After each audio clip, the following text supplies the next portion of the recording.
Today, I'm going to teach you how to self-cath using this banana. If you have no idea what self-cathing is, congratulations. I hope you're enjoying life and not taking anything for granted. If you do know what self-cathing is, stick around. I want to teach you how to be as quick and hygienic as possible. After 22 years of doing this, I can cath in 2 minutes or less. I used to get a lot of UTIs, but now I rarely get them. I will share all the tips and tricks I've learned. What's up? I'm Tom. I've been paralyzed from the chest down for 22 years. I've also been a licensed occupational therapist who specializes in spinal cord injury for 11 years. So I've been on both sides of this conversation. I was the patient who had no idea what he was doing, and I'm also the OT, teaching people how to cath and not get to UTIs. More importantly, I'm a husband and a dad to 3-year-old twin boys, which means whatever I have has to work everywhere. In an airport, on a plane, at public restrooms, in parking lots if necessary, and in a minivan being screamed at by 2 toddlers. So when I tell you this is fine-tuned, it's because it has to be. Today I'm going to walk you through exactly what's in my bathroom bag, or my pee bag, how I cath in under 2 minutes, the tips I wish someone had told me in the beginning, and the mistakes I see people make all the time, including stuff I did for years before I knew better. If you need to cath due to a spinal cord injury or any other reason, you're a caregiver, you're a therapist treating people who cath, or you're just curious, this video is for you. Let's go. First, the bathroom bag, or as I like to call it, the pee bag. I know it isn't a very good name, but it works for me. You can call it whatever you want. Pee bags don't get talked about much, but every single person I know with a spinal cord injury has one. They don't all look the same. Some people use full-size book bags. Some people use bags that mount under their chair. Some people use fanny packs. Some people mount fanny packs under their chairs. Whatever you use, it just has to work for you. What matters is it has to be easy to reach when you're going to the bathroom, and it has to be big enough to hold everything you need for bowel and bladder management on the go.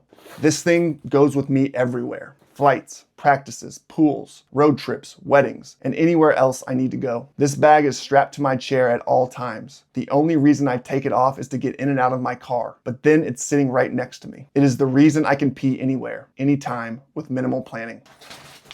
Catheters, yay! I'm not going to talk about specific brands because no one's paying me. I use pre-lubricated no-touch catheters. Pre-lubed means I don't have to lubricate them myself. No-touch means I'm never actually touching the part that goes in. Both of those things together cut my UTI rate way, way down. I used to get a UTI a month. Now I get maybe 1 a year. I carry 5 to 10 in the bag for a full day. Always more than I think I'll need, because the day you don't bring extras is the day you'll need them. Here's a fun fact, and by fun, I mean fucked up. In the US, most insurances will only give you better catheters if you've had a few documented UTIs. So you have to get sick first to get the gear that prevents you from getting sick. Make sure your UTIs are well documented and ask your insurance companies for better catheters.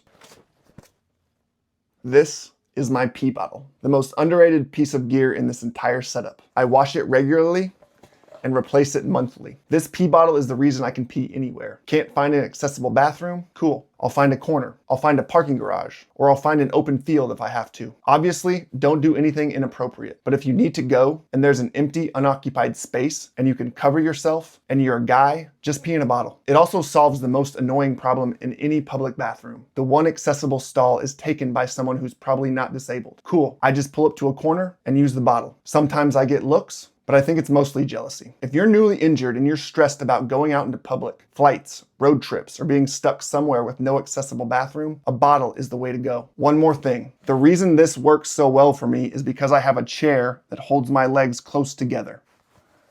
That way I can put the bottle between my legs and my legs hold the bottle automatically. I don't have to use an extra hand to hold the bottle. I know some people who cath on the toilet, some cath in their cars, some cath in bed. Some guys I know will just pull up to the urinal and cath straight into it. Do whatever works for you, but having a bottle or a urinal on you in case there isn't a toilet available is always a good idea in my opinion.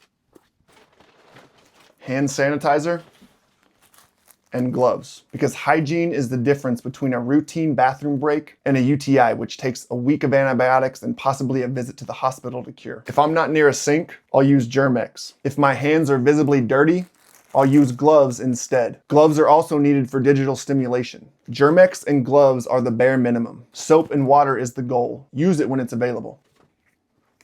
Lube. Welcome to the party. I keep an extra lube in my bag for digital stimulation for my bowel program. I'm not going to dive into bowel management in this video. I will probably do that video soon. But if you need lube for any reason, you don't want to be without it. I used to lube my own catheters. I don't anymore. I get pre-lubed, and I'd recommend everyone do the same. But don't skip on the lube for digital stim. Your body will thank you. That's everything I carry in my bag. But here are a few more things I think are worth mentioning. Backup clothes. You can keep them in the bag if there's room. What I do is keep a change of clothes in my car, always in a plastic bag, because the plastic bag is a great place to store your dirty clothes. It's also a good idea to have wipes to clean your genitals before you cath. That's the whole setup. Bag, catheters, bottle, Germ-X, gloves, and lube. It all fits in a mini book bag and goes everywhere with me. It's the reason I can travel, work, play, parent twins, and live a normal life. Your setup will evolve. Mine has evolved a lot in 22 years. If you have a tip, drop it in the comments. I read and respond to them all. Now, let me actually show you how I do this. After 22 years, the whole thing takes me under 2 minutes. And this is where the banana comes in,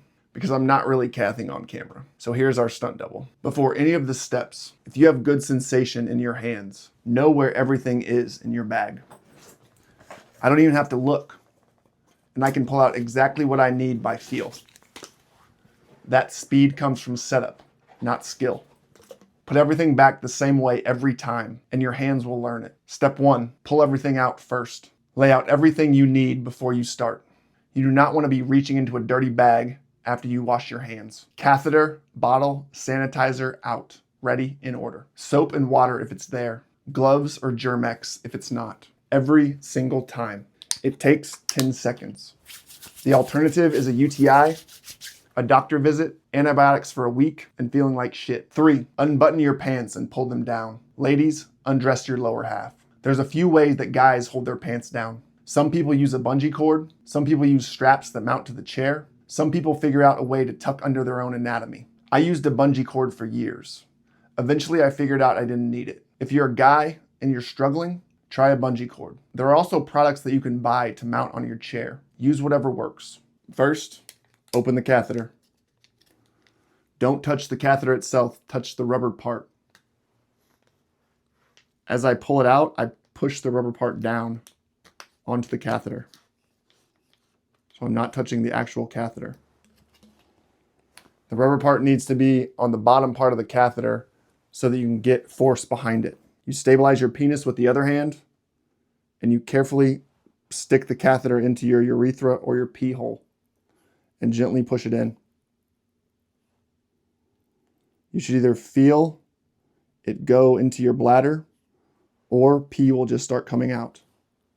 Before pee starts coming out, make sure you put that tip in the bottle. The whole point of a no-touch pre-lubricated catheter is that you never touch the part that goes in. If it touches something like a toilet, a sink, or a wall, I recommend you throw it away and start fresh. Unfortunately, for some people, catheters are a scarce resource, and some don't have many extras. Be careful when removing the catheter from its packaging and inserting. Make sure it doesn't touch anything else. Don't force it. If it doesn't go, back off. Reposition, breathe, try again. Forcing is how you damage your urethra or your urinary tract, and that's a problem that you don't want to have. Step 5, fully empty. Don't rush this part. I know you're busy. Let it drain all the way. A bladder that's mostly empty is a bladder that's growing bacteria. Bacteria is what causes a UTI. If you feel like you aren't draining fast enough, talk to your urologist about wider catheters. I use 14 French, and it works well for me. When I was using 12 French, it took forever. Step 6, you're done. Pull the catheter out. Don't touch it. Pull gently. Don't yank. I usually put it back in the wrapper, throw the wrapper away, wash my hands, and then move on with the rest of my day. If you're a woman watching this, not all of that applies to you the same way. You still need to be as clean as possible, but female self-cathing is a significantly harder skill. I'm a guy. I'm not going to pretend to teach something I've never had to do, but I've worked with a lot of female spinal cord injury patients as an occupational therapist, so I do have some tips. Here's what I know. It is harder. That's just the reality. The anatomy is different. You can't see what you're doing the same way. And positioning matters way more. It takes longer to learn. It can be really frustrating early on and even years into your injury. If that's where you're at, that is normal. It's not you. It really is a much harder skill to master. A few things that I've seen help. A mirror. either a handheld mirror or one that mounts to your leg. Being able to see makes a real difference, especially while you're learning. The position you cath in. Some women cath sitting in their chair. Some transfer to a toilet and put their feet on the wheelchair. Some do it on the bed. Some do it in the back seat of their van. There is no right answer. It depends on your body, your transferability, and your space. Find an OT with actual female spinal cord injury experience. Not every OT has it. Don't just take whoever's in the rotation. Ask specifically for one with experience. If you're a woman who's figured out what works for you, please drop it in the comments. Your tips will help more women than mine ever will. I'll pin the best ones. This is stuff I wish someone had told me in the hospital after I got paralyzed. Number 1, learn your body's signals. Even without sensation, your body can still talk to you. I've heard people describing their bladder warning signs as itchy fingers, tingling stomach, leg spasms, sweating, goosebumps, or a weird feeling. It can be many different things. Some people might not have these tells, but many do. Pay attention. Over time, hopefully you figure out your warning signs. Number 2, stay on schedule. Cath every 4 to 6 hours. Set an alarm if you have to. Skipping caths is how you get UTIs. Skipping caths long term can lead to kidney damage, which is a whole different and much scarier problem. Even if you can feel when you need to go, you still need to clear out the stale urine. The only reason to go longer than 6 hours is if you are sleeping. And even then, I wouldn't push it past 8 hours. Number 3, use clean technique every time. Wash hands if there's a sink. If there isn't a sink, wear gloves or Germ-X. Use no-touch pre-lubricated catheters when you can get them. Hygiene is the biggest variable you can control. Please take it seriously. 4, fully empty your bladder. Let it drain completely. A half-empty bladder is a bacteria farm. 5, track your intake if you're struggling. If you're cathing more often than every 4 hours and it's stressing you out, start logging what you drink and when. You can reverse engineer a drinking schedule to match your cathing schedule. It takes some effort, but it works. You can also cath sooner than every 4 hours. After my morning coffee and a cup of water, I will usually have to pee twice in a 1 or 2 hour window. 6, always have your pee bag. Get a bathroom bag, keep it stocked, carry it everywhere. The minute I leave it in the car or forget catheters, that is when I need it. Murphy's Law. A few more things to wrap up. Don't over-restrict fluids. This is the trap everyone falls into. You start drinking less, so you cath less. Then you get a UTI, or a kidney stone, or both. I did this for the first 15 years of my injury. Hydrate.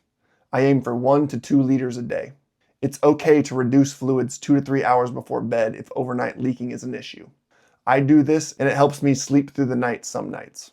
Plan for travel. Know where the accessible bathrooms are. Pack extra supplies. Always pack more than you think you need, especially when traveling. Botox for the bladder is real. If you're dealing with severe spasticity or leaking that you can't control with cathing alone, ask your urologist about Botox. It's not for everyone, but it is a real option, and most people don't know it exists. Here are the biggest mistakes I see all the time. Waiting too long between caths. Every 4 to 6 hours. Overnight is the only exception. Not fully emptying the bladder. Bacteria will grow in there. 3, poor hygiene. Skipping washing hands because you're in a hurry. This is personally my biggest issue. A lot of the times I am rushing to the bathroom and cathing moments before I start to leak. If it's between peeing yourself and washing your hands, I understand not wanting to pee yourself. At least don't touch the catheter. Ignoring UTI symptoms. Increased spasms, smelly or cloudy urine, fever, increased leaking, feeling foggy or off. Those are all early signs. Catch it early or end up in the hospital. Not drinking enough water. You need to drink water consistently throughout the day. I try to drink 1 to 2 liters of water a day. Cathing sucked the first time I did it. It sucked the 100th time I did it. It still sucks. But somewhere along the way, it stopped being a thing that I dreaded and just became a thing that I do. 22 years in, this is a 2-minute interruption in my day. That's it. I've got twin 3-year-olds, a wife I love, a house that needs constant attention, and a life that does not slow down for any of this. If you're newly injured and this video felt like too much, that's normal. You don't need to be okay with all of this in week 1. You just need to start. It gets easier with time.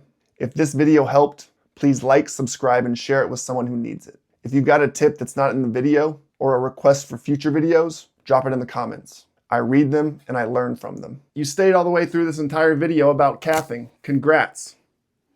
You've earned a banana.